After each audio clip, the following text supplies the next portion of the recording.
All right, we're back. What's going on, everybody? Welcome back to the channel, man. What is up, everybody? How are you guys doing? What is going on? How are your portfolios doing? Bitcoin is clinging to $100,000 right now. Clinging.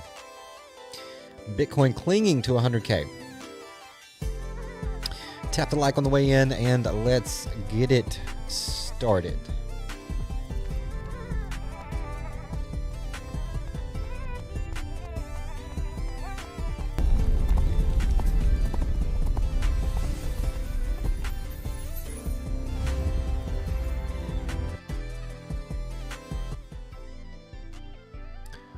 Bitcoin right now at $100,857.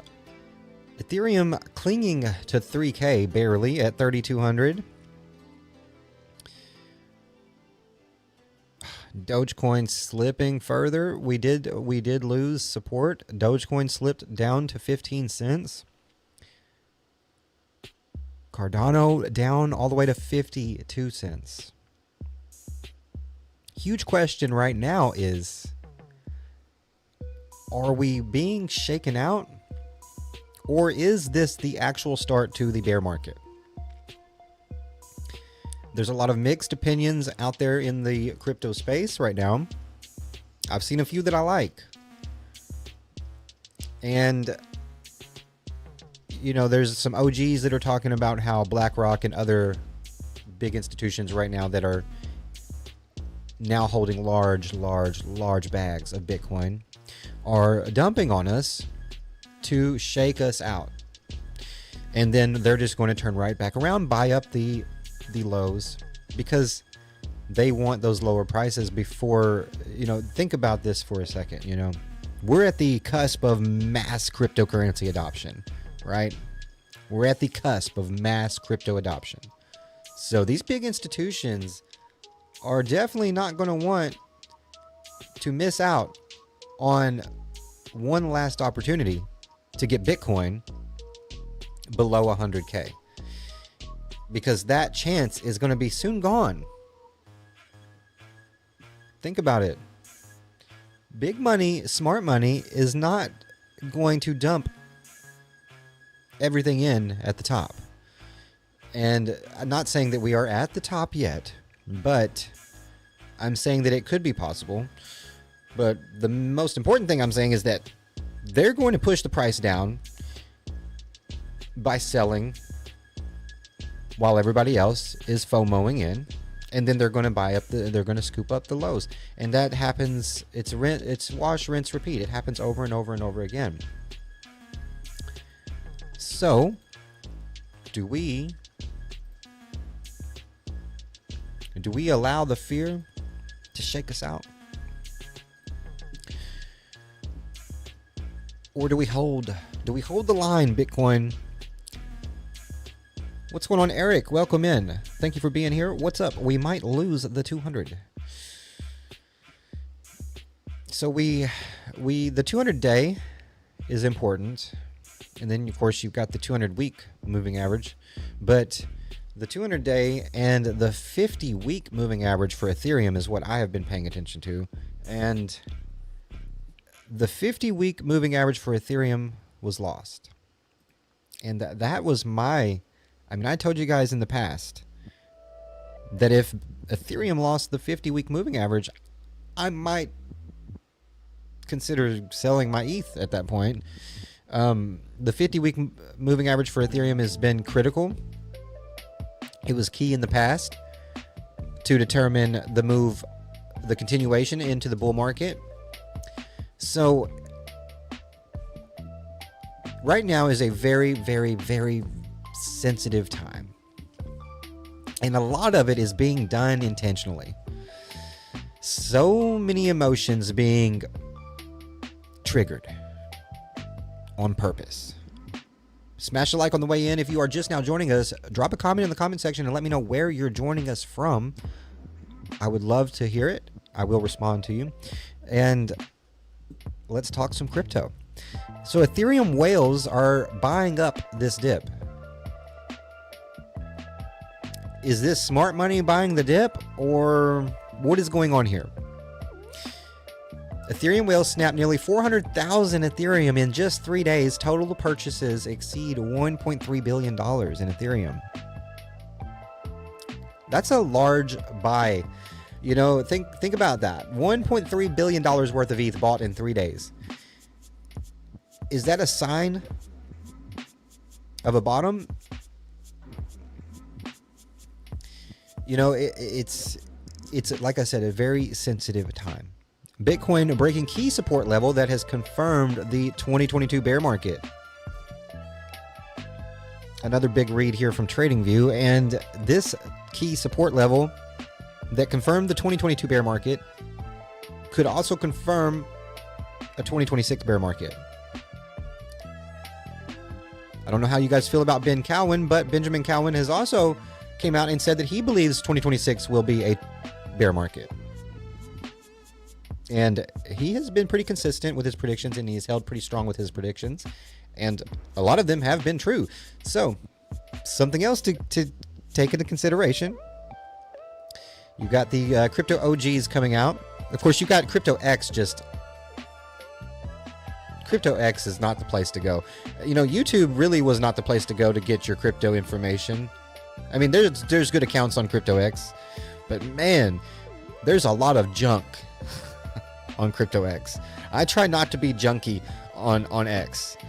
You know, I try not to be junky on X. Oh, and by the way, guys, while I'm at it, we have a brand new deposit bonus for BitFi going on. It ends on the 20th of this month. So our previous deposit bonus campaign ended, but we do have a brand new campaign going exclusively for the AJC community. And if you sign up using using my link, if you sign up for BitFi using my link before November 20th and you make a deposit, you can see here you can get up to $1,000. A little extra power for your trading journey there. And then of course there are rules to this. All of this is listed down here in the fine print. Don't forget to read that, of course, if you decide to do this. Now, link should be in the description, by the way. Now, real quick, I do want to just go right on in here and just briefly, very briefly, before we get into the charts, okay? Alexander G, thank you so much for being here and supporting the channel. I really do appreciate you. Thank you very much. Now, before we get into the price action, before we get into the charts and what exactly is going on with Bitcoin and ETH, you know, are we bottoming? Is the fear tactics over? Are the fear tactics over with? Are we ready to bounce here? Are we going to get a real bounce, or is this just another nasty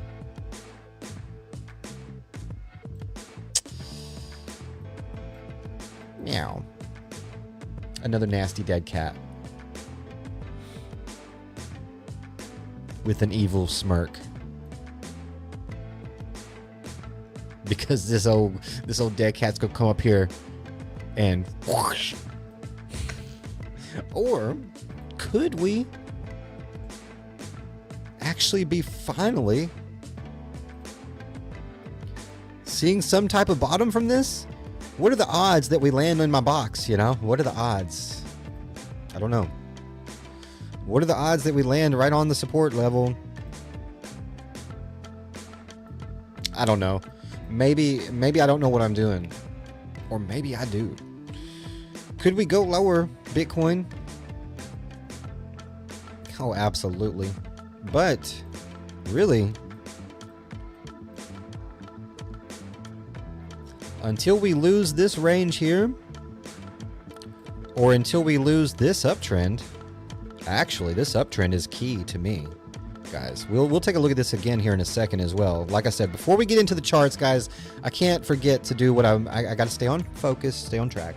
Before we get into the charts, before I talk about this support level and why this could give us a reason to believe Bitcoin could go lower. See, this is daily, weekly. This is very good support here, right? We bounced on this, and that is what sent us into this bull market. So, could this support line be tested for the continuation, because we have not came all the way to it yet. So we will talk about where that support line is and what that price level is for Bitcoin here in just a second. And then, of course, Ethereum as well. I'm going to get into Ethereum and talk about what is going on with ETH. Are we topping out or are we bottoming? Because obviously on the 4-hour Ethereum chart, this is just, oh, it's nasty. You know, we are basically losing the neckline as well of this. So we will get into that. Let's talk about that here in just a second. Why are we capitulating? You know, are we going to see a massive manipulation recovery from this? Because once we have lost this support, again, we're going to get into this further in depth here in just a little bit, but smash a like if you have not yet. It greatly helps the stream, and I do appreciate you being here. So if you haven't smashed the like button, take 1 second to just thank you very much. Now, once we've lost that support, the ideal technical perspective would be that if we don't reclaim that support, then we're going to bounce and get rejected and put a lower low. But what I mentioned about that manipulation recovery that could happen is the fact that if they want to, they can pump this up above the support, reclaim the support, and send us back into a continuation to a new high. And that is likely a possibility considering how manipulated Bitcoin and the crypto market has become. Even more so than the early days, when the whales would manipulate us. You know, now we got the whales and the government manipulating us. So you ride the waves, you ride the coattails, you hop on and you hang on for dear life. That's the ideal. But first, let's jump into some of this from Trump. I just want to briefly listen in on some of this before we get further in depth into the charts. And again, it's going to be a quick stream, guys. We do have about 25 more minutes of this, so quick little brief look at some news, and we're going to dive right back on into the charts and cover the price action here. At a formal entrance, I thought we were just going to sit down and talk a little bit. We talk about exactly 1 year ago we had that big, beautiful victory. Exactly 1 year. And last night it was, not expected to be a victory. It was very Democrat areas, but I don't think it was good for Republicans. I don't think it was good. I'm not sure it was good for anybody. But we had an interesting evening, and we learned a lot. And we're going to talk about that, and I'll say a few remarks, and then after that I'll ask the press to leave. The press has been very, very nice to us the last couple of months. They were great to us in terms of the foreign visits with China, Japan, South Korea, Malaysia. And they were actually terrific. So I want to thank you for that. I'm sure you'll get back to your normal ways soon. But we did a great job over in China. And we've done a great job in turning off wars. We stopped 8 wars. And we have 1 to go, as you probably know, and that'll get stopped also. But we've done a great job. So it's really been an honor to do it. And I did it with many of the people in this room. Every one of you I know, and every one of you I like. I like our leaders. I like everybody. But I thought we'd have a discussion after the press leaves about what last night represented and what we should do about it, and also about the shutdown and how that relates to last night. I think if you read the pollsters, the shutdown was a big factor, negative for the Republicans. And that was a big factor. And they say that I wasn't on the ballot was the biggest factor. But I don't know about that. But I was honored that they said that. And I just want to thank everybody for being here. And a very special thanks to Vice President J.D. Vance, who's doing a terrific job. J.D., thank you very much.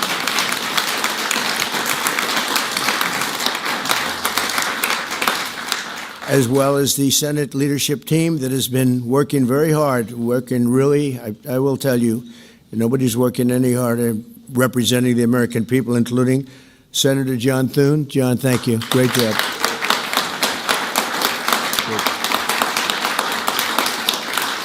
Senator John Barrasso. John, thank you very much. Senator Tom Cotton, wherever you may be. Tom, thank you. Thank you, Tom. Thank you. Senator Shelley Moore Capito, who's been very involved. Thank you, Shelley.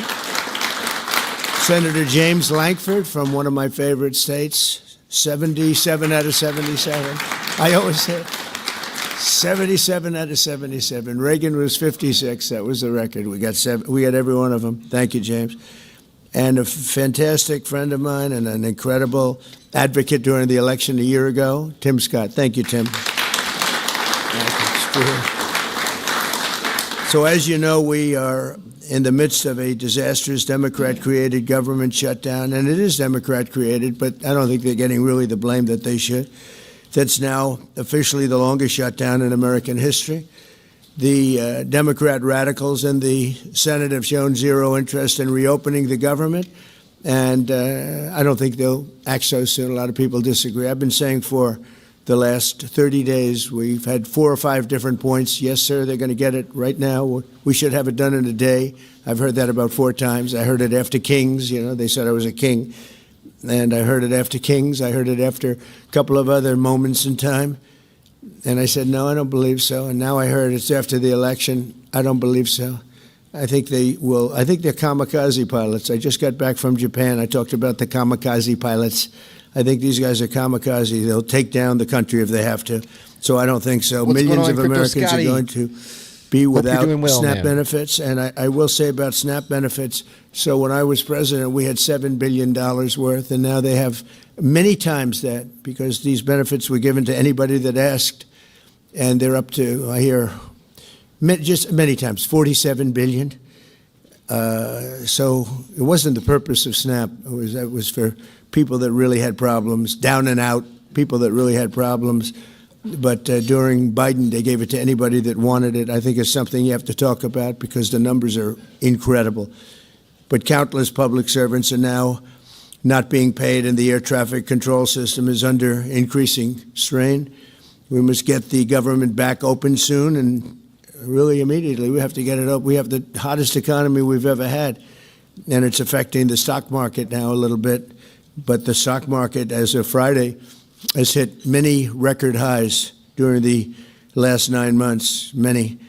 And it will again. This is just the beginning, because when these plants that are being built right now start opening up, we've never had anything like this. There's a boom. There's a construction boom right now, but that's going to be bigger than that. That's going to be an economic boom as soon as they open up, and it's going to be something special. We have car companies coming in. When I was in Japan, Toyota, Mr. Toyota, I said, "What's your name?" "Toyota." I said, "Oh, you're rich."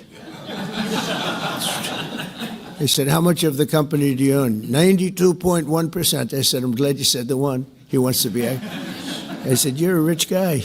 And he said, "I'm investing $10 billion in the U.S." And you know who I'm talking about, right? You introduced me, Mr. Senator.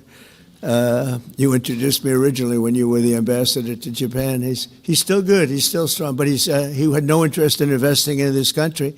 Now he's investing $10 billion as of 1 week ago in building new plants. We have auto plants coming in incredibly, but we have AI and all of them. And we can't be extorted to give $1.5 trillion to people that came into the country illegally, many from prisons, many drug dealers. A lot of people came in from mental institutions. They want to give a lot of money to the people that came in illegally. We have to get them out. We can't. No country can sustain that. That's not like an attack on our country. In no country, these are not going to be productive people. These are going to be anti-productive people. And we can all have big hearts. I have a bigger heart than anybody, but we can't let that happen. It's time for Republicans to do what they have to do, and that's terminate the filibuster. It's the only way you can do it. And if you don't terminate the filibuster, you'll be in bad shape. We won't pass any legislation. There'll be no legislation passed for 3.25. We have 3.25 years, so that's a long time. But when they can't do an extension, and John, I think they've done an extension every single time they've ever been asked forever. This is the first time they haven't done an extension. Extensions are supposed to be easy, but if they won't do an extension, they won't do any bill, even a simple bill. And we should do our own bills. We should get out. We should do our own bills. We should open up. We should start tonight with the country's open. Congratulations. Then we should pass voter ID. We should pass no mail-in voting. We should pass all the things that we want to pass, make our elections secure and safe, because California is a disaster. Many of the states are disasters. But can you imagine when they vote almost unanimously against voter ID? All we want is voter ID. You go to a grocery store, you have to give ID. You go to a gas station, you give ID. But for voting, they want no voter ID. That's only for one reason, because they cheat. We would pass that in 15 minutes. If you don't get it, you'll never pass that. You'll never talk about mail-in ballots. Mail-in ballots make it automatically corrupt. If you have mail-in ballots, automatically it's correct. Even Jimmy Carter, they had the Carter Commission after he got out of office, and he had a group of very distinguished people, Democrats and Republicans, and they passed, they recommended things take place. It was a long time ago. And they said about mail-in ballots, if there is mail-in ballots, there will definitely be corruption because, they pass through too many hands. I mean, you go in to vote and they want your card. Even me, I went into Palm Beach. You go in to vote, they want your card. You're this, you're that. They say, I'm sorry to do this, sir, but I have to look at your identification. I said, that's all right. I love that. But, you're really not going to get away with much. It was very, very professional, very good, the way it's supposed to be.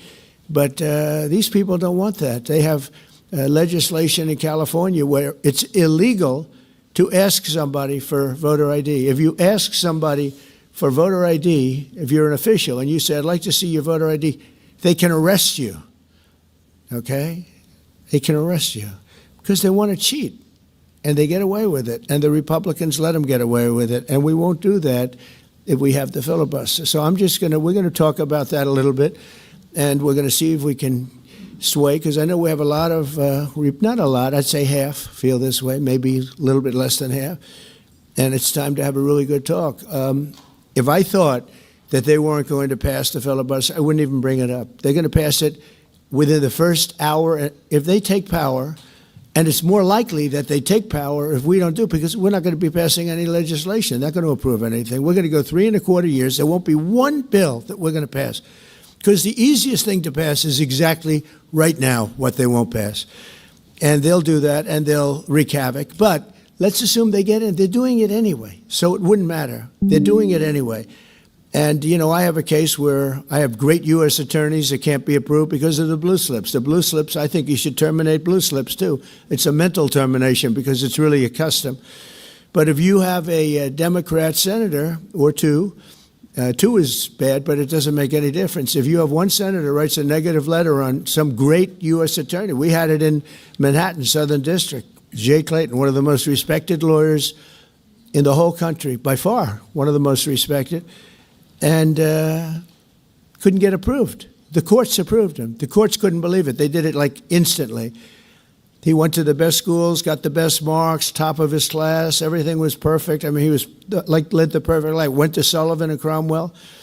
Almost immediately became the head of Sullivan and Cromwell. The most prestigious law firm, I would say, in the country, just about. Whether it's Sullivan or two or three I could name, but Sullivan, I would say, really, maybe number one. He was the head of Sullivan and Cromwell for like 20 years. He went to the SEC, was flawless. He did it for me. He was the SEC chairman. He was flawless. Then he went to Apollo, where he was the chairman of Apollo, and it was flawless. Everything went good. The stock went through the roof and everything. I asked him to go to the Southern District, and he said, I'll do what you'd like to do, sir. This is a very high-quality person. But he couldn't get approval from Schumer. Schumer didn't approve him.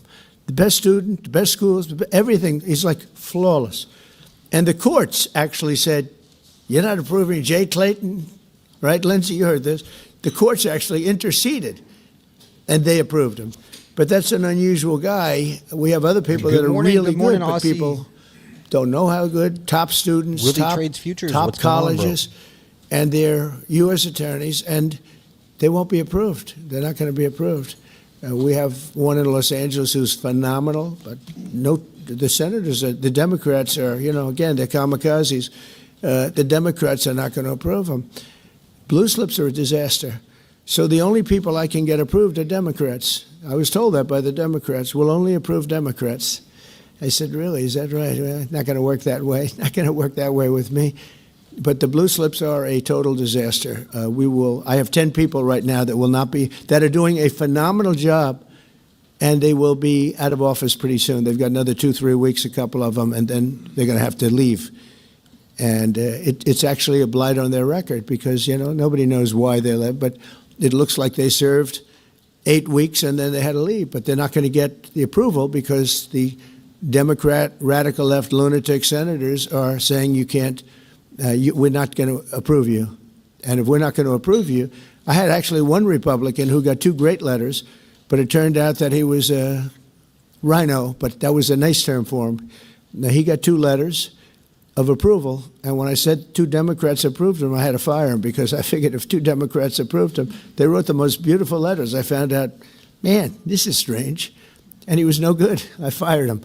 He was really not much of a Republican. The recommendation of that one wasn't such a good recommendation. Someday I'll tell you who recommended him, but it wasn't exactly the best. But when I saw when I saw the 2 senators from Virginia gave him glowing marks, Tim, I said, let me see this. I read the most beautiful letters I've ever seen. I said, I called him up. I said, sorry, you're fired. Get the hell out of here. But it's a horrible thing. Blue slips is a horrible thing because I have the right to pick judges and I have the right to pick U.S. attorneys, and this takes away the right from me. And I think we're going to go to court on it, and we'll see what happens in court. But it gives the president, it takes away the right of the president to pick people to serve on the court and to serve as U.S. attorneys, which is very important. But the biggest thing is the filibuster. We have to get the country going. We will pass legislation at levels you've never seen before, and it'll be impossible to beat us. By the way, if they do, they're going to do it anyway, and they are going to immediately do the filibuster. And when they do the filibuster, they're going to pack the court. They want at least five justices. Now I hear it's up to 5. I actually heard up to 7 and up to 9, okay? They want new judges. They want to pack the court, and they will do it in the first day, maybe the week. Maybe they'll slow it down because there's no reason to rush. But they'll do it first week. They'll vote on this, and I have friends over there that are Democrats, very. If you're just now joining us, don't forget to smash the like button and hit that subscribe button. Thank you for being here. I'm close to a lot of people. And I asked them about that because some people say, well, maybe they won't do that. I mean, they destroyed the career of Manchin and Sinema, and they got them out. They were the only objectors. Nobody else is going to object. They're going to do it the first day. They're going to pack the court. They're going to make D.C. a state, and they're going to make Puerto Rico a state. So now they pick up 2 states. They pick up 4 senators, okay? You think you have problems? They're going to do all of the things. They're going to pick up electoral votes. It's going to be a very, very bad situation. And it's done. It's done. As soon as they attain power. Now, if we do what I'm saying, they'll most likely never attain power because we will have passed every. What's going on, Sky Lee? Welcome back, bro. Good to see you. Hope you're doing well. And there'll be no reason to. If we don't do that, people will say they're not doing much and they're in power. So the good news is we did the great, big, beautiful bill, and it's the greatest thing we could have done.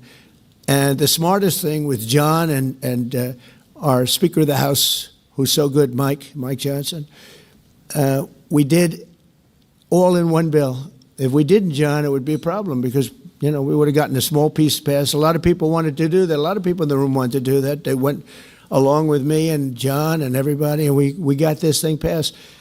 Honestly, it's 4 years' worth of goodies. No tax on tips, no tax on Social Security, no tax on, think of it, no tax on overtime. It's an unbelievable tax cut for the workers and for business, where business is going to create jobs, and we're creating jobs at levels that nobody's ever seen before. All these things are good. We have to be able to get the word out. If we don't get the word out, we're making a very big mistake. So I have this long, beautiful, and very boring speech. I won't bother reading it, but because we can just start talking, and I think it's very important. We have to get the country open, and the way we're going to do it this afternoon is to terminate the filibuster. And it's possible you're not going to do that, and I'm going to go by your wishes. You're very smart people. We're good friends, but I think it's a tremendous mistake, really. It would be a tragic mistake, actually. It's time. It's time. If I thought they weren't going to approve, I'd sort of be with you. I'd be fine. I'd be neutral to with you. But knowing that they're going to pass it as soon as they get any semblance of control, they'll pass it first thing, then it's like we have to do it first. And we have 2 years, and we'll end up with 2-3 years, And we'll have this country so perfect. We will have passed more legislation than any Congress and any group of senators or a group of congressmen. And we will get it through. They'll send it to us. We'll send it to them. It'll be a beautiful machine. Otherwise, we're just going to sit around and argue with these people all day long. And they're highly unrealistic, highly unrealistic. Many of them are radical left subversives, frankly. So I want to thank everybody, and we're going to talk, and I want to thank the press for treating us so really well for that foreign trip. It was we had just an amazing meeting. Don't forget, 2 months ago, it looked like the whole world was in trouble over rare earth, and that's no longer even a subject that people talk about. It was all worked out very quickly. Without tariffs, I couldn't have done it. I put a 100% tariff on China. As soon as I heard it, within 20 minutes, I put a 100% tariff on China. When President Xi, who's really a friend of mine, as much as he can be a friend, he's a tough man.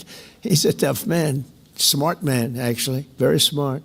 The press doesn't like it when I call him very smart. You know, they think I'm not supposed to call him smart, but he leads 1.4 billion people without question. In fact, during the meeting, we were there. A couple of you were there, and some of you saw it. So he's here, and he's got about 6 people on each side, and every one of those people was standing like this. They were at attention. And I made a comment to one of them, and I got no response. I said, "Are you going to answer me?" I got no response. And President Xi didn't let him have any. So if there's any question, I said, I want my cabinet to behave like that. That's the way. I'm demanding that I want them sitting up like that, Tim, just nice and straight. I never saw posture like that. I've never seen men so scared in their lives. They have the equivalent of a vice president. He was. I said, "Are you going to answer my question?" And he's like, he doesn't move. I said, "What's wrong with this guy?" "I will answer all questions." Why don't you behave like that? JD doesn't behave like that. JD buds into conversations. I want to have that for at least a couple of days, okay, JD? We'll keep you long term, but a couple of days of that would be very, very nice. Okay, I want to thank you, and we'll talk a little bit. He's just joking, right? But a lot of the people out there think that because he's the president, he can't joke like that. I see that as a joke. What do you guys think? Speech today at a big group, and we have a nice big crowd, and we'll see you there. A lot of you are traveling down with me. Thank you very much. I definitely see that as a joke, right? I see that as a joke. Very important people. What do you guys think? Think of it last week, just last week, 6 days ago, 7 days ago. Do you think it's they said you were campaigning one year ago? Some kind of fresh pre-programming to try to get us to this position for so long, and it's right. At that conform point, to 1 year ago, a I was actually dictatorship campaigning. We did as McDonald's the media shot. would have you the believing. McDonald's shot. We did the garbage truck shot, and actually, the McDonald's one was the biggest hit in the history of Google. Can you believe that? Number one, the garbage truck did well, but not as well. I guess there's something about McDonald's, right? But it worked, and we won a tremendous election. We won all 7 swing states. We won the great state of Florida, by the way, by 1.4 million votes, which is unprecedented. Biggest victory ever in Florida, including an 11-point victory right here in a place called Miami-Dade County. And on to the price action. Let's get right into it. Don't forget to, of course, follow me on X. Please follow me on X, guys. We're trying to get to 1,000 followers, and I'm at 954. So, can we get to 1,000 on X? That would be fantastic. That would be beautiful. Trump praises crypto for easing dollar burden. Ironically, that could hurt Bitcoin. Trump called crypto a relief valve for dollar pressure at Miami's America Business Forum, but market data shows Bitcoin typically falls when the dollar strengthens, creating a policy paradox. Are we entering a bear market, or should we be preparing for the next run-up?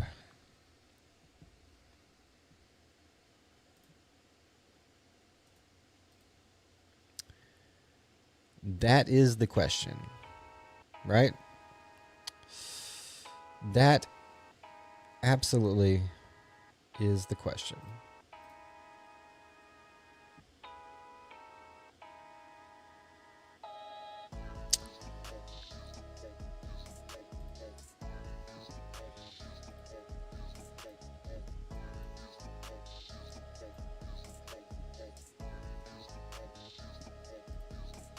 Now, I have got a couple of ideas, right?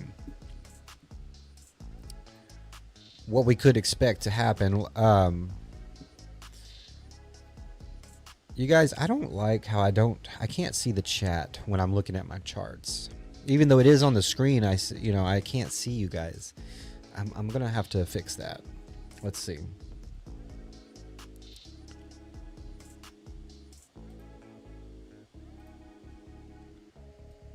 Let me fix that.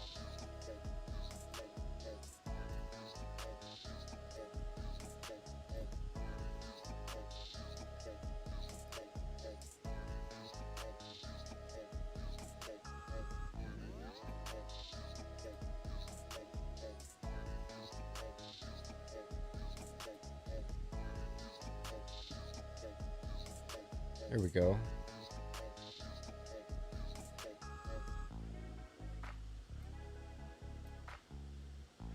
All right, that's better. Now we can commence.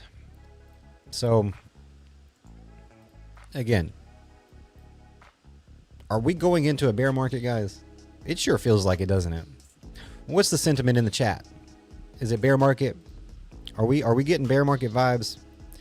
Guys, we lost so much support. It's ridiculous. Doge. Look at Doge. You know, if it wasn't for the manipulation, I think this support for Dogecoin would have held. So, were the Dogecoin ETF launches bad for Dogecoin? That's something we got to ask ourselves.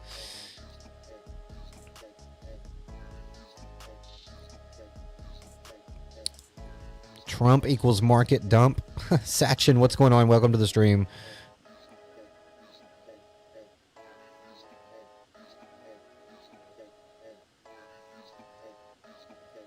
Aussie says nothing bearish on the Bitcoin weekly. You need to zoom out.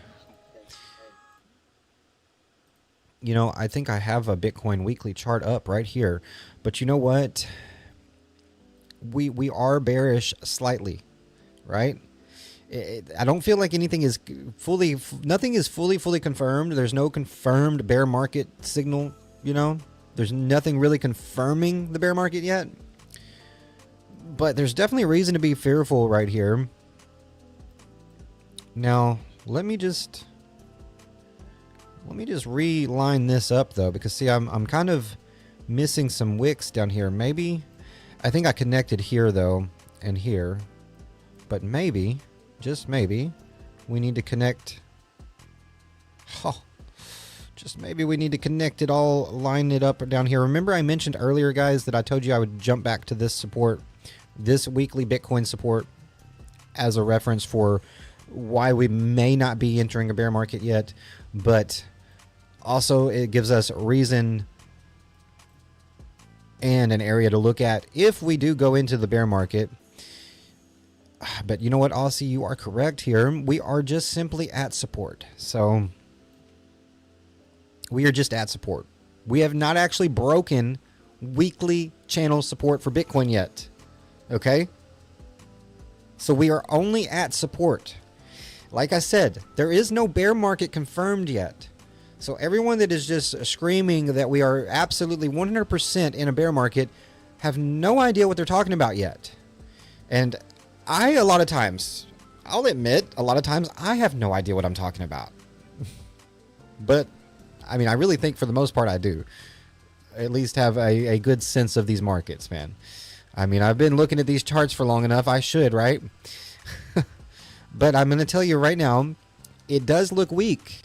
It does look a lot weaker here. As far as, in my opinion, the way the price got kind of hammered here around 120K. You know, we just could not get above that. But the big thing is the fact that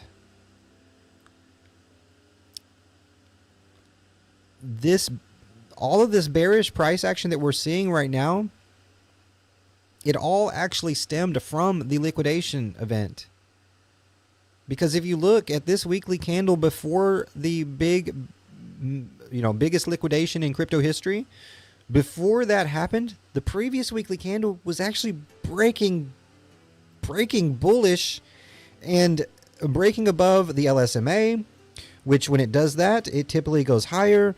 So again, I think we've been manipulated down badly, and I would not be surprised one bit if big institutional money didn't come in and sweep the hell out of this dip right as everybody's betting on it. Once, you know, because up here where they liquidated you was the time to be bearish, right? I guess, you know, even though we were breaking bullish, but that would have been the time, you know, we 110, 115, 120K, that's Bitcoin all-time highs, you know.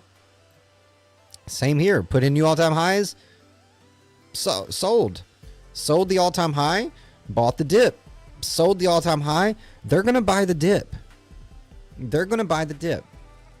And it's happened every single time. Now, unless they decide that it's time to get lower prices, and that brings in the theory I have, you know, that the chance to buy Bitcoin under 100K is soon going to be gone.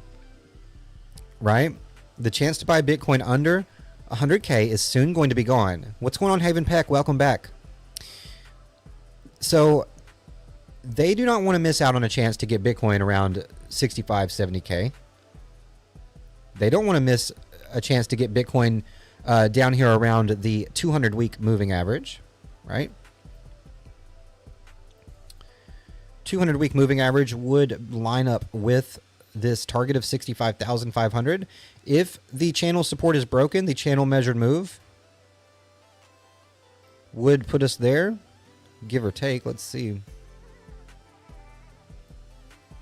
Since I've adjusted my channel, it's going to be a little bit lower, but it should still be in the box. Close to it.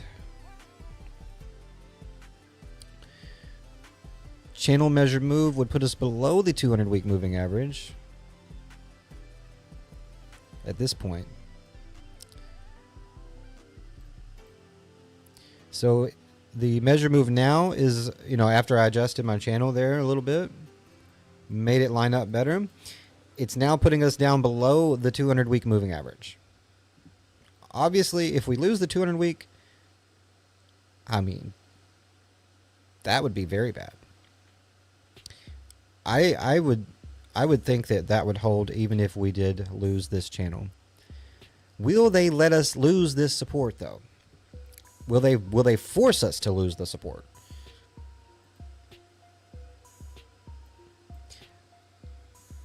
You know, if we were to come back over and test some of this, it would make a lot of sense, you know? But then, at that point, this would be bear market confirmation for me. If we lose the channel, if we lose the weekly channel,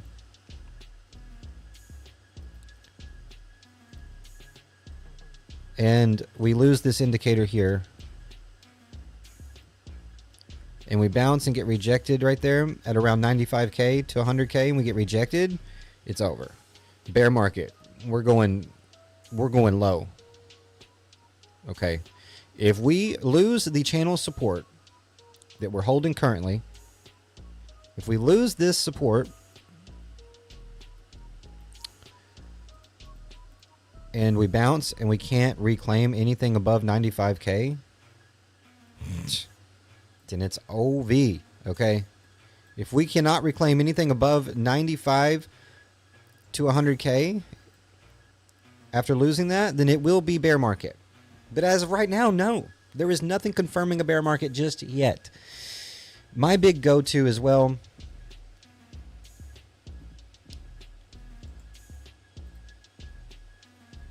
oh, it's the same chart. What is going on here? The liquid index chart, of course, is my another go-to for me, but Ethereum, this whole idea I had for ETH, guys, is it's not totally blown out of the water yet, but we have almost invalidated this possibility here. We've almost invalidated the 20K ETH target. Almost.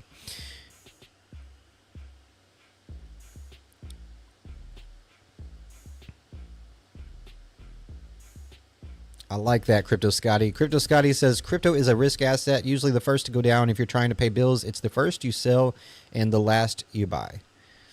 Patience pays. Patience pays. Gosh, does patience pay? Oh, so many times impatience has cost me gains, right?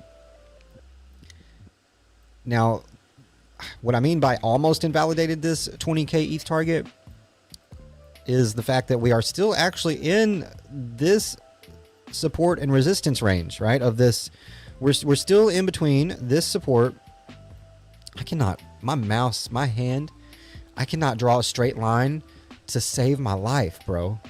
Okay. But we're still holding support and still in between this support and resistance. Okay. So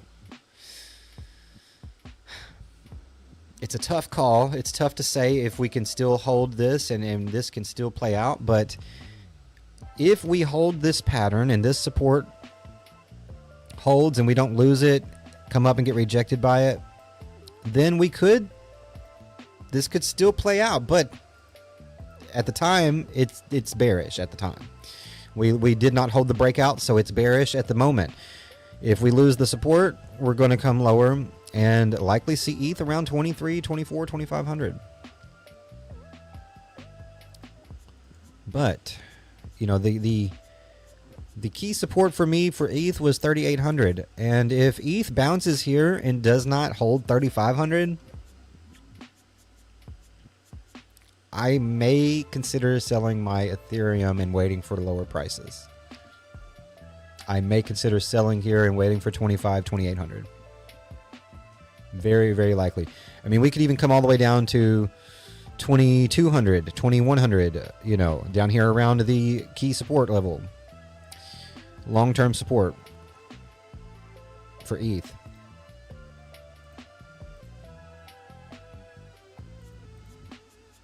Now, the Bitcoin chart, though, if Aussie is bullish. Aussie is bullish in the chat right now. Are you bullish or bearish in the chat? Will 2026 be a bear market? 76% of the few votes that we have so far say yes.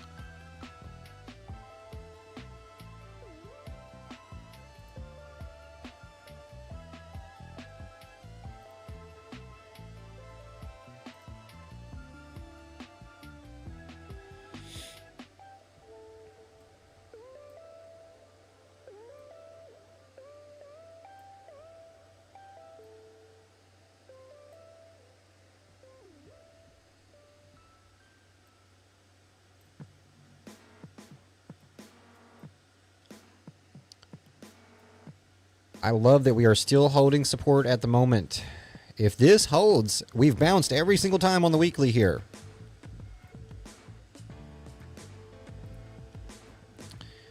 Can we see Bitcoin's price bounce again here on the weekly? I mean, beautiful, right? Beautiful bounces here every single time we came down to test this indicator and this support. And also something else that's, you know, I mean, we can consider the fact that not only are we bouncing on the indicator like we have here and here, but we can consider the fact that Bitcoin also bounced here and here. And I've mentioned this before, but I just want to circle these areas because that is also lining up. So we now are seeing this indicator lining up with this weekly support from the channel as well. And this is now our support. We got a lot of volume here as well.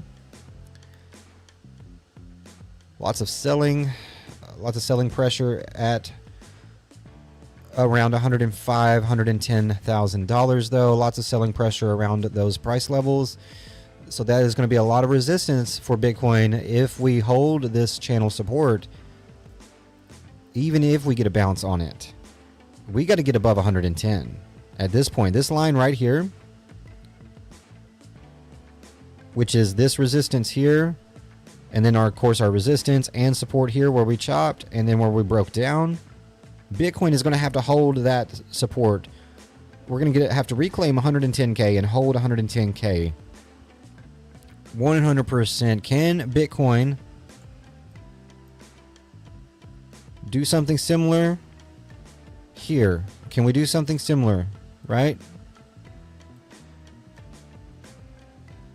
Can we do it? It is make or break moment right now. It is Bitcoin's make or break moment, because if we lose this weekly channel, this is literally the bull market. This is the support of the bull market, where we're at now. And if we lose that, I'd say 65, 70,000, 65 to 72K is in reach very quickly. You got support here at 78,000 to 80,000. You got a little bit of support there where you bounced, but the key support's going to be down here, down in this box. So 65 to 72K is going to be key Bitcoin support.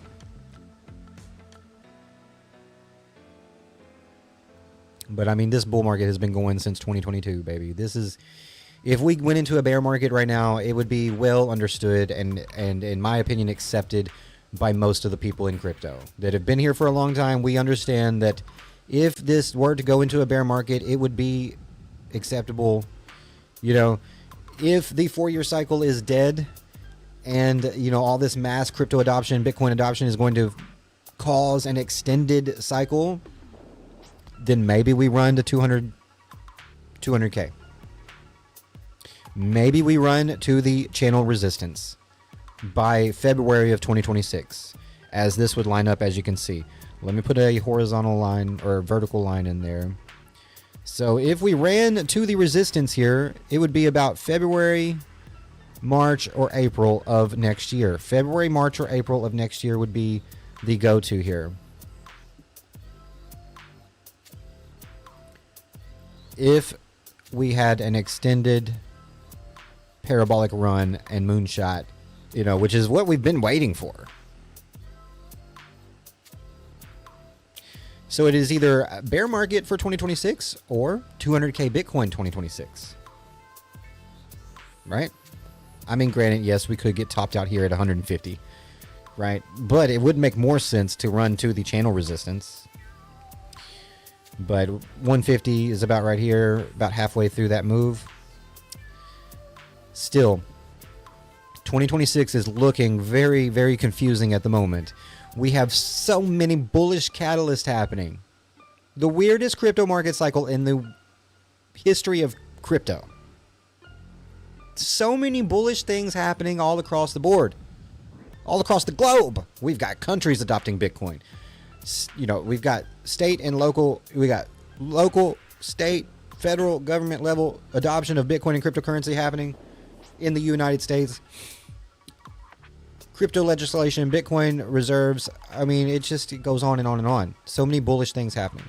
Was it already priced in since 2022 bottom? Was it all priced in already? All of the things, all of the bullish catalysts that have happened right here, was it already priced in? Right? Already priced in. And is the market going to tumble?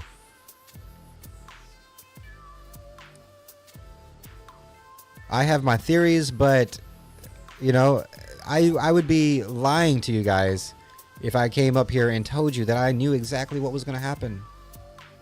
This is the most confusing market cycle that I've been in, and I've been in a couple. And the past were so predictable. The money to make in crypto used to be a lot easier. And it still is fairly, if you timing the market, I shouldn't even say that because that's impossible to do. But if you follow the cycle and the history of the price action up until this, it has been consistently playing out to benefit us.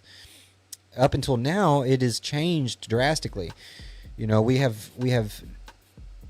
This reminds me of something similar to how the stock market behaves. Look at the S&P, you know. It is.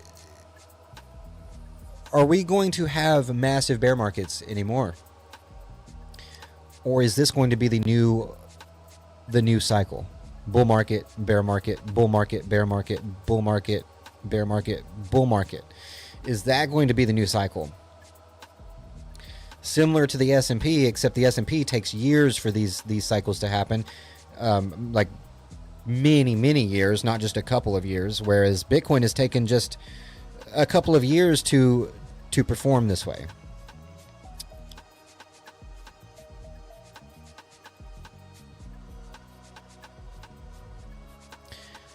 You know, no matter what happens, guys, no matter what happens, crypto for life, baby. Crypto for life, okay? No matter what happens. Yo, Ben, what's going on, bro? Welcome back. Good to see you. Super B Legend, what's going on? Meme Slinger, what's going on? I'm not bullish or bearish. I'm just broke. You know, I feel you, bro. We haven't lost support, so if we go higher, what's the next level higher? Well, it's a big one. It's a big one. The next level higher is going to be 150 to 200K Bitcoin. Ethereum's next level higher is definitely 8 to 12K, even though I'm looking at, you know, the measurements say even higher. Right? The measurements point higher, but psychologically we would expect, you know,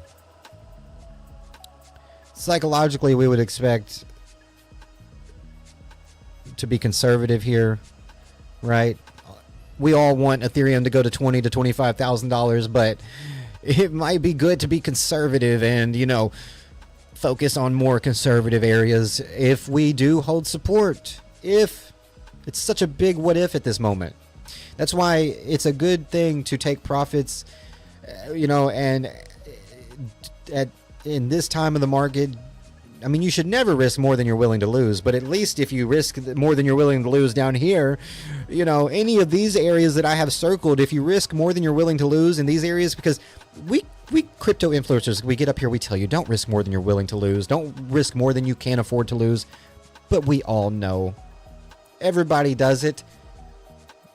The majority of the viewers that are viewing crypto YouTubers are out here risking more than they can afford to lose, because that's our only hope and option of ever getting ahead, right?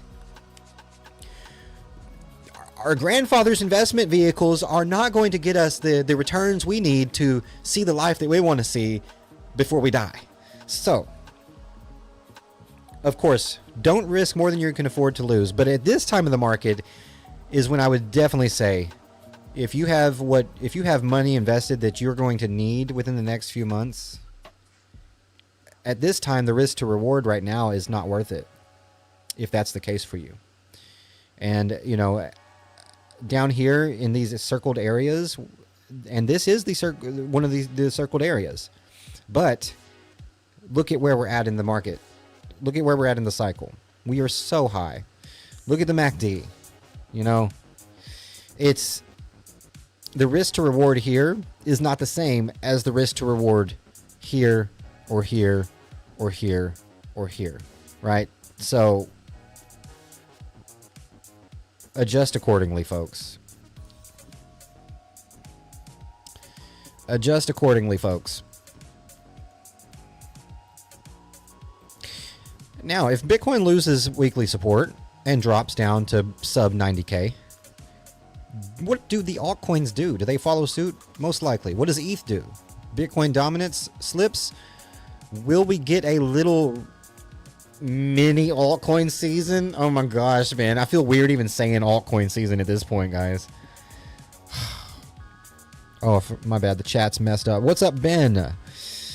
Ben's channel. What's going on, bro? Welcome to the stream. I like your style, Average Joe Crypto. I'm enjoying being a part of your channel. I'm a new subscriber. Well, Ben, I appreciate you being here, and I appreciate you being a new subscriber. Thank you, my friend. Thank you. You know, I think that my channel is more about style than anything else. We got the vibes, man. Not the only one that's vibing out there, though. Of course, there's a lot of chill dudes out in crypto. But it's anybody's game here, folks. All I know is manage that risk. And if the risk to reward is just not in your favor here, then make the right move.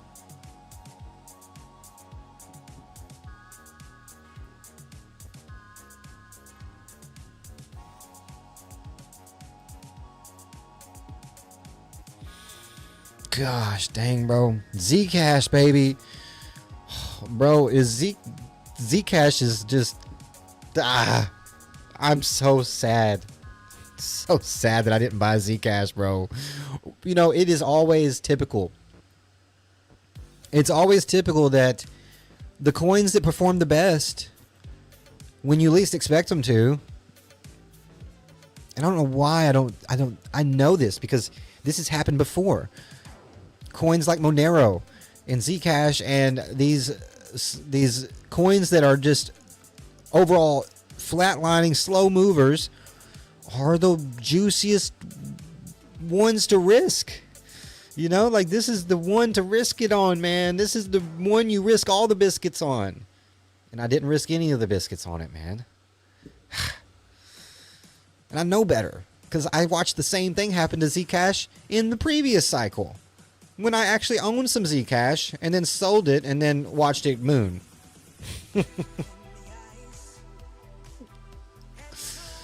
Crypto makes you want to pull your hair out sometimes. It's okay.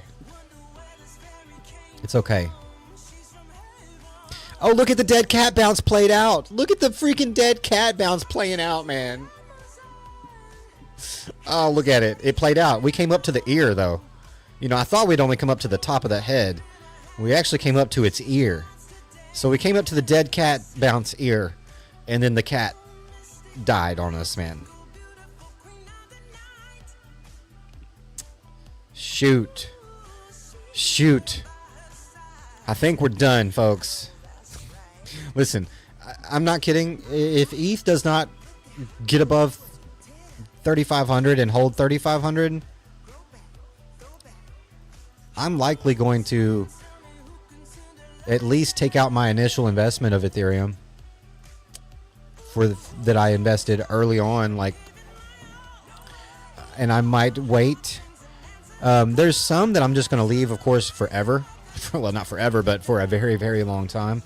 But I think I might let some profits ride and take out the initial investment at this point because, you know, think about this, guys.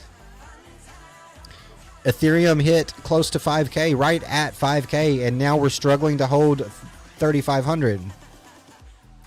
I need to see ETH at 35K holding strong support at 35K or 3,500. Woo, 35K ETH. I need to see ETH holding that 3,500 support, man, if I'm going to maintain my position in ETH. Well, a cat's got 9 lives. Not in crypto, it don't. 9, hey, it could. 9 dead cat bounces. Why would we use Zcash when we can use Zdoge? Javar, what's going on? It's the exchanges, but they still have to pay. You know, they are pushing us down. And that's another reason it's hard to make decisions right now because we know that the market is being manipulated. We know that a lot of the bearish moves have not been natural. Not natural people selling. Which means that a lot of people, the sentiment is still bullish, but they have forced people into selling out of fear. Which has made this a very, very tough market to maneuver for the average trader and investor.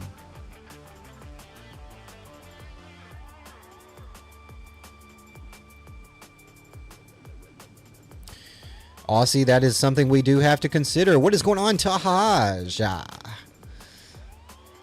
That is something we need to consider, Aussie. In crypto, anything can happen. We have seen it time and time again, have we not? But, Aussie, something I will say to that. Will there be a time when we can no longer say anything can happen in crypto? Once they have the reins. Once the big institutional money has that grip and that chokehold on the market. Will that anything is possible in crypto idea, will that die? Will that die? Because, you know, the anything is possible in crypto was back when, like, Shiba Inu printed millionaires out of nothing. When Dogecoin printed millionaires out of nothing and blew people's minds and made people realize that anything was possible in crypto. But will those times be gone as more institutional money gets that chokehold on the market? Guys, if you are just now joining us, do not forget to smash the like button and hit that subscribe button. I do appreciate you being here with us today. Thank you for being here.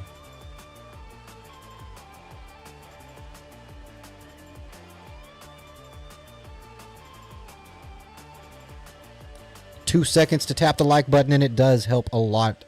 Just take that thumb or that index finger and just flick the bean one time for me, man. Flick the bean for me one time, man. Flick the beans, guys. Flick the beans. Flick the mother bean.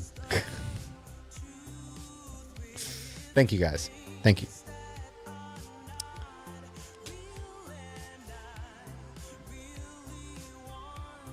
You know, it's sad to see ETH dropping like it has, because it's starting to look like, you know, this was looking so good.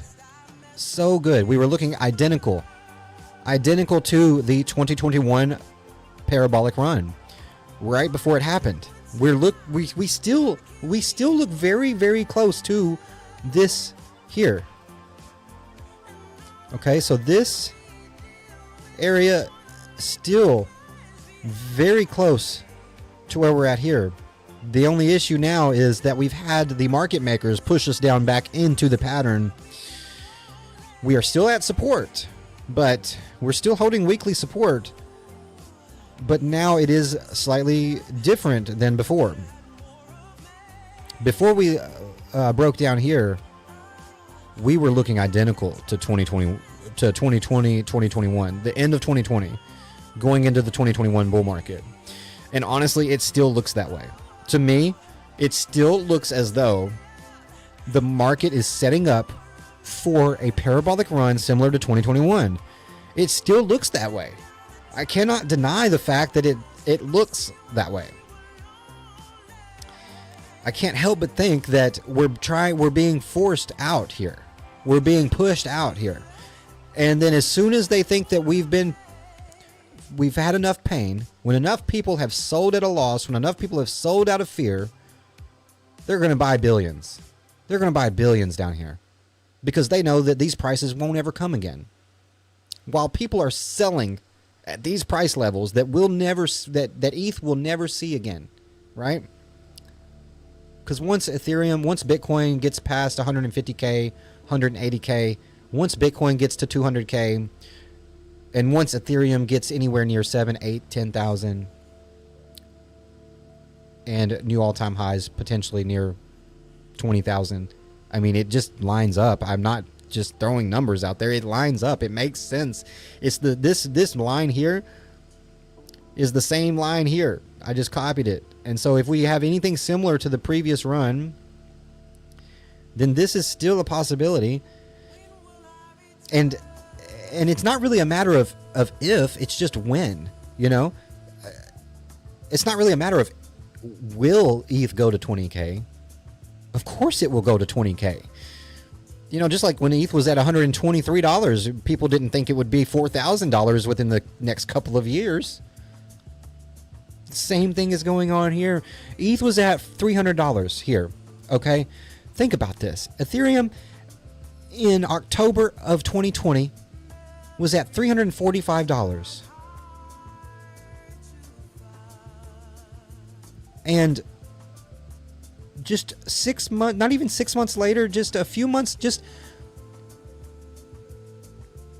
well, I guess it was about 6 months later.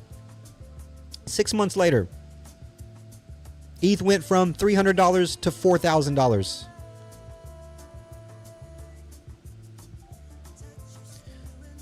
Okay, tell me this does not look like the same setup.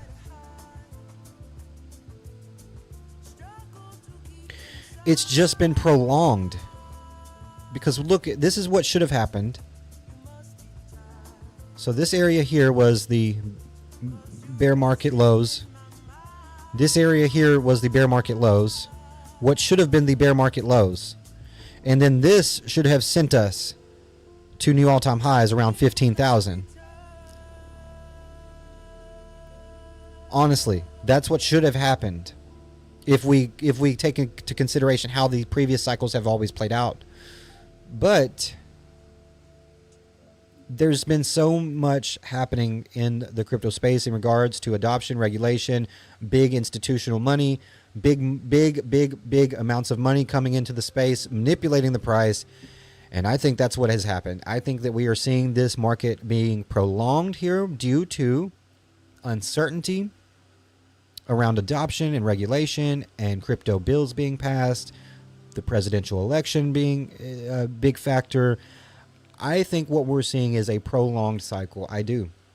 I hate to be that guy, one of those guys, you know, the extended cycle guys. I'm not really an extended cycle guy, okay? I just think that based on Ethereum's chart and based on Bitcoin's chart as well, it looks like the cycle has been prolonged due to uncertainty, whereas, you know, in the previous cycles we had mass FOMO. And I think now that there is more of an understanding of cryptocurrency among people, the FOMO is being prolonged because I think people are wanting to see what happens with the government. And then, of course, we've got so many other things, macro things going on, of course, across the globe that are affecting financial markets as well. And that is all taken into consideration as well. But all of that aside, when you just look at the chart, it looks as though the market has been extended, and where we should have gotten a parabolic run, we got a dump. Because if you look here, we dropped, okay? Bear market, bull run. This should have been the bull run, not all of this. So, with that being said, that's where I'm at with this. I think that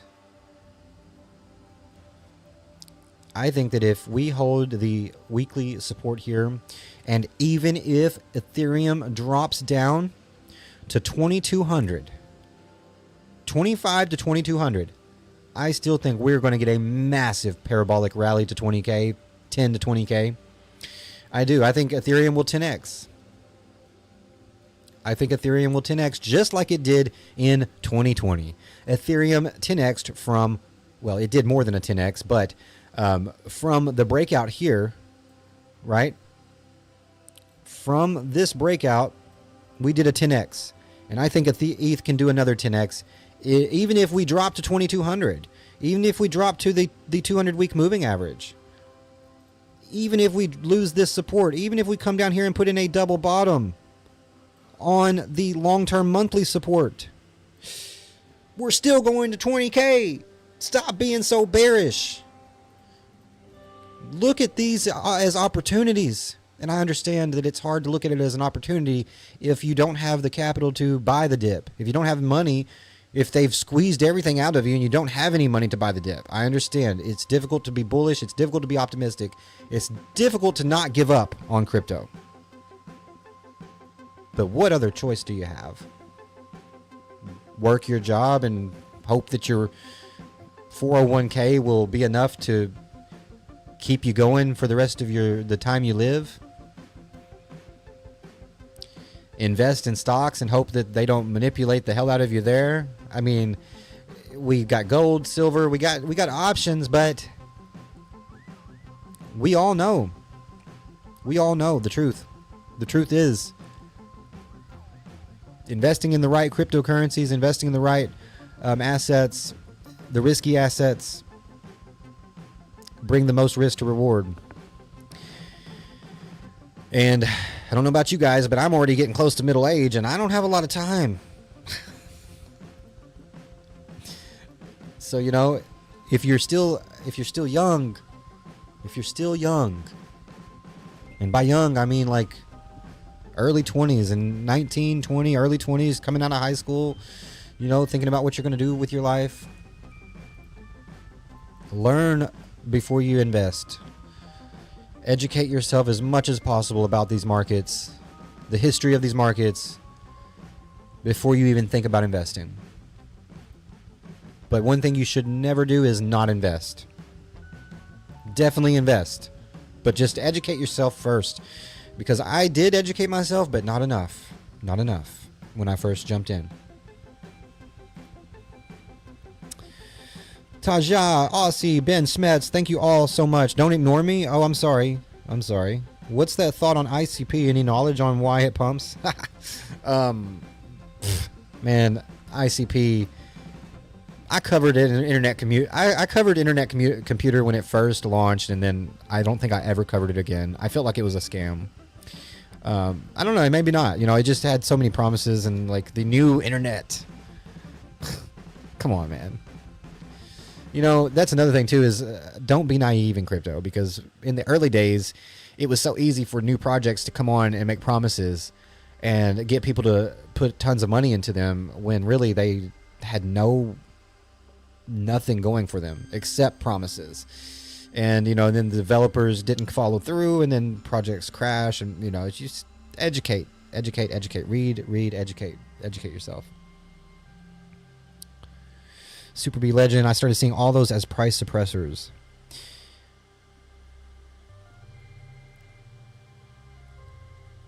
That's true. That is exactly what I mentioned. You know, we had FOMO, and the FOMO was enough to push the price up because we didn't have BlackRock selling billions. We didn't have, you know, we have exchanges now, more exchanges now than ever, and more money on exchanges now than ever. And they're able to manipulate these prices more now than ever before. And I do think that we're seeing that, and it's for a good reason. It's for a very good reason, because they, like I said in the beginning of the stream, they do not want to miss this opportunity. Think about that. Rethink your perspective on this. They do not want to miss the chance to get Bitcoin.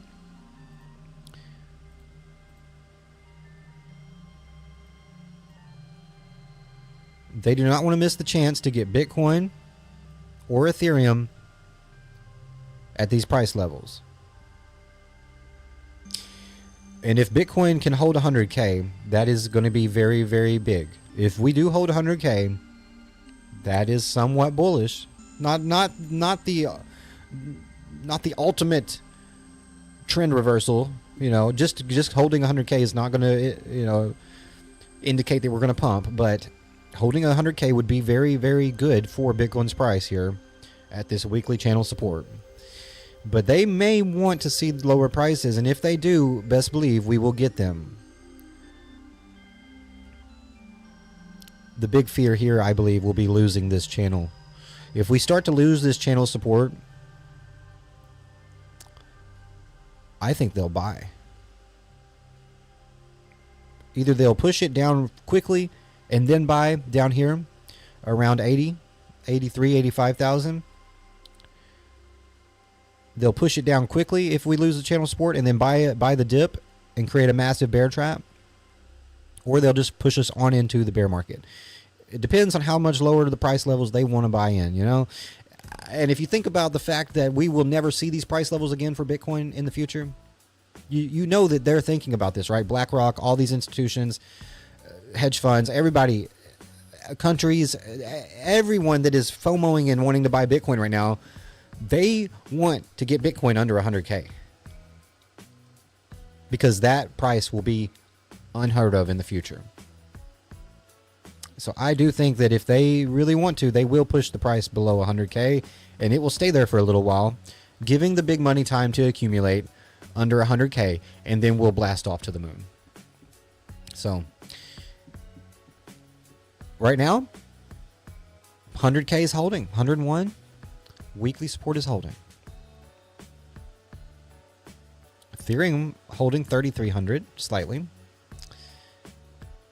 Key support level here for ETH. We're right below it. We're right below that support for ETH.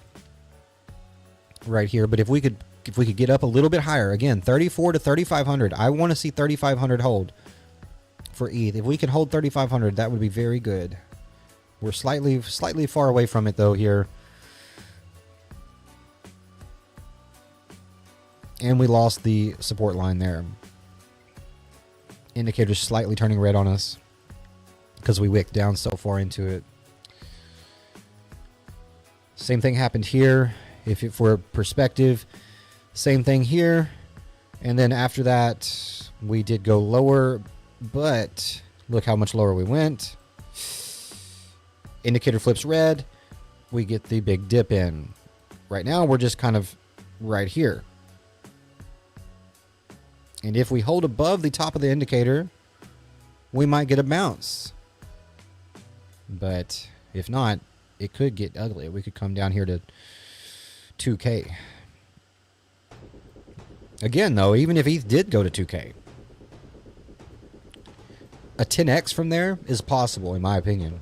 If we drop to $2,000 Ethereum, that would be testing this previous resistance from 2016 that aligns with support from 2019, 2018, and 2025 back in April. So if we come down to $2,000 or 2,200,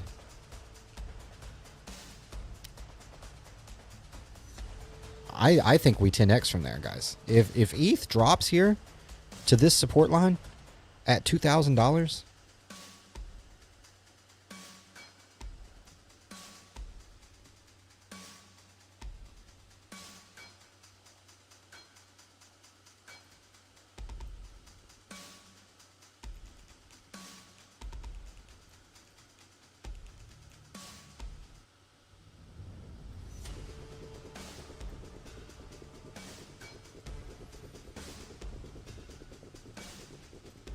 I drew my line up a little high. That's 74K. But 20K.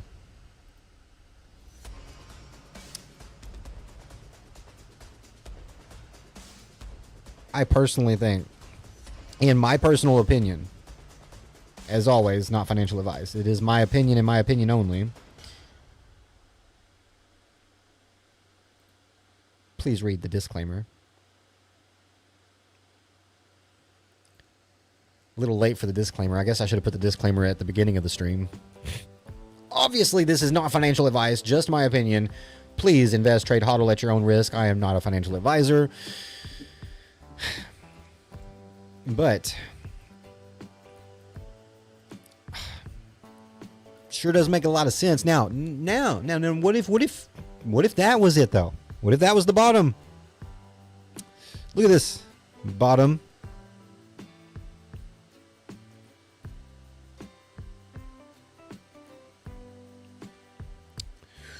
That could have been the bottom. Maybe we don't, but you know what? We did the same thing here though. Look. And you know what? Guess what? This was also manipulated. Right? Think about it. What happened here? COVID crash, right? So, even though this right here was probably the bottom, they manipulated us back down one last time for that. Because why? Why? Because of exactly why I just mentioned earlier. Because they knew that $111 Ethereum would never come again, right? They knew $111 Ethereum would never come again.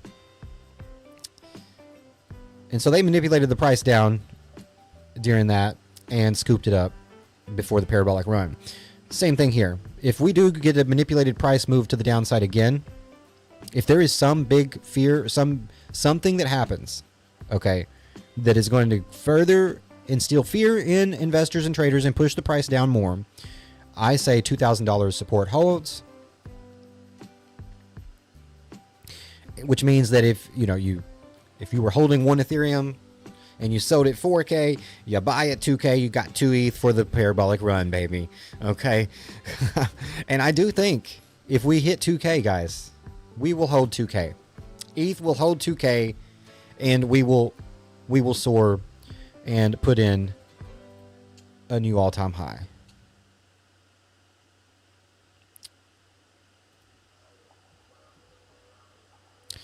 somewhere around 20K right here, where we line up with resistance.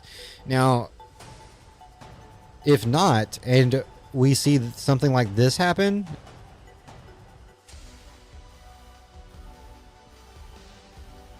bro, come on now. That's not going to happen. Why would this happen? There's no way. Why would ETH ever even lose $1,000 at this point? You know, ETH is at a floor price at $1,000, I think. Look at that. Previous all-time high here. All this support here. Dating all the way to 2022. All the way back here. 2018 top was $1,000. I think we are going to be pretty solid there around 1,000.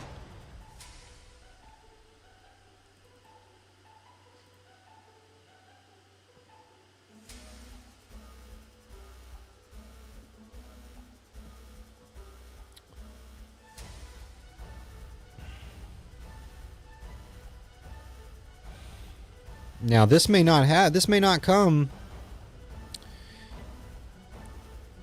until we could see this take place all the way next year, you know. December 2026 is the time frame that lines up with this move. If this happens, guys, we could be looking at a cycle top in December of 2026. If we drop to $2,000 and this support that is held consistently for years, this is held for almost a decade for Ethereum. If it does hold, parabolic moonshot to all-time highs, 20K, baby. Come on. December 2026 all-time high for ETH, 20K.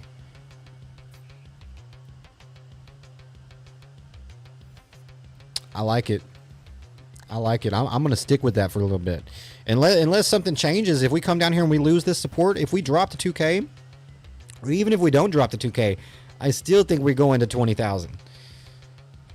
But if we drop to 2K and that 2K support level holds here on this uptrend, there is no reason why we should not pop the hell off here. No reason why we shouldn't pop the hell off Ethereum. $2,000, $2,100 here at support. Now,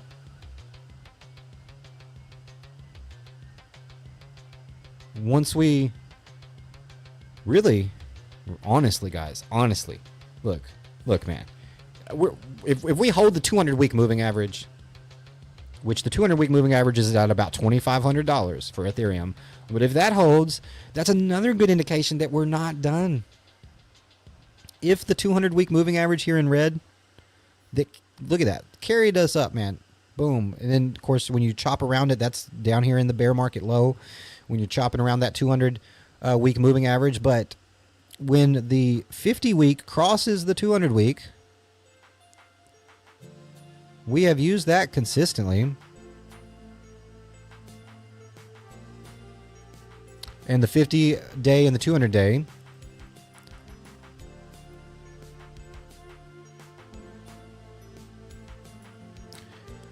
But I am for sure not like, I don't see a reason to be super, super fearful here.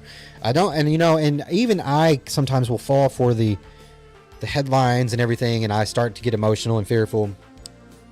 But when you look at the charts and you look at the price action and you look at where the support is and you think, okay, so the lowest ETH could really go that makes sense is about $2,000.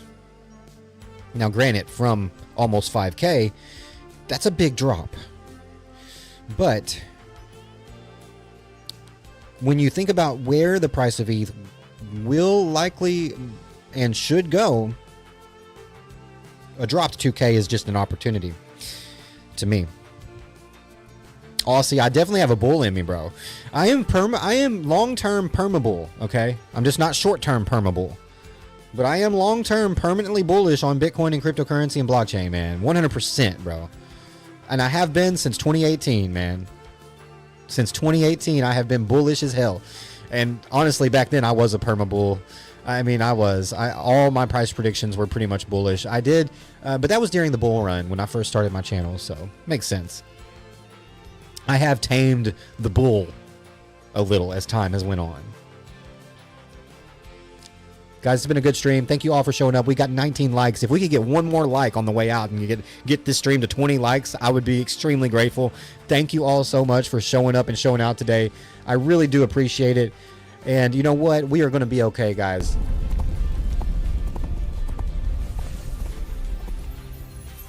We are going to be okay. Thank you all for being here. Thank you for showing up. I do hope that you subscribe to the channel if you are new. I hope you liked the stream in more ways than one. I hope you tap the like as well. And I hope to see you guys in the next one, man. I will do my best to do what I can going over the weekend. You guys know I have my daughter over the weekend, so it's a little bit difficult to go live, but I will do my best, do what I can, and see what this weekend brings, man, for this crazy crypto market.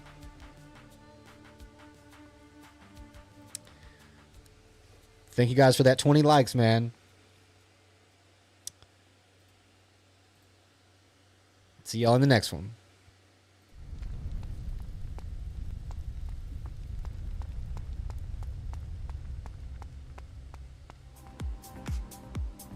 Wow, this is incredible. Driving through the future.